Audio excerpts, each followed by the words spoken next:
Hai mau urang pegatin roh bagi minta sedekah. Tapi kan gatin. Urangnya urang joknya punya itu pu kanyan pegatin roh ti hai jo. Artinya kan han bersihati kan. Maghana itu pu tagai. Ngaharim tadi mau. Hai yang ke gayanya hijau pun pecah-pecah roh hijau tu. Seandainya itu pu gebut ti hai jo. Yang kan antai binaf. Nyai seandainya hidup pun hijaunya haram dari mana? Cepat, orang yang bina fala ke? Orang bina fala kira. Cuma kena merupakan fala kena kena bengong. Orang je mudafa ke? Cepat, lebih bagus kere tu. Kerja payah taubai. Dapat jumpa sogo yang taubai gede. Hanli tinggal. Gimana? Hanli yang mana?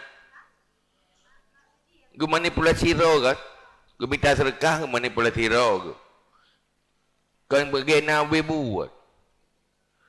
Artinya, gue buat gue pegatin roh. Orangnya hijau ke orang gatin. Sementara yang kan orang gatin.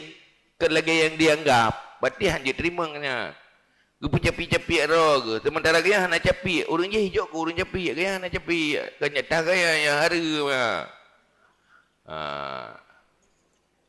Oh ha? Maka dia tidak pegah hai bak. Kau pegah lagi na. Baik tak rekayasa. Baik tak dramatisir roh. Tak pegah yang hana-hana harum dulu. Pegah perlai-perlai gena roh ya jo.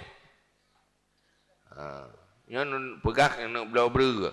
Baik tak belum kot. Hanya lu nak belum mana? Baik tak belum itik. Menyo kena belum itik, pegah je belum itik. Tak baik hijau igop ke atas yang dah pegah. Kadang menyokan dah pegahnya hana hijau. Menyokan dah perbuat lagi dah pegah, maka dosa terharum dah terima. Pulai dia ada pegah hai bagop dah temengun. Iko mempalai dia hijau. Itanya terima medau. Dosa ada. Nangke. Itanya. Itanya punya tak nabi tak biaju tak ada puas nak bubuh. Sikut tak ada puas ganyan yang kepengen. Mampek berleh ganyan. Cajuk aju. Nya nak bubuh dia. Nya yang mepuh-puh ke jangan. Kurang terima. Orang nak ada puas punya terkah malah tiga kan. Maka berkah you terkah bo ahli bukan Yang penting tanya tekan sedekah kajut ahli sedekah walaupun yang kan ahli terima. Yang tanya kajut ke ahli sedekah. Pun tak perik saat dari nyo kan gitu dah yo tergedikan kekekan. Anak payah tak perik sakanya dari. Anak tempat penjara mai perik sa pula rum sedekah berjalan ya. Hantruk dah jauh maksud dia orang tu tak perik sakanya.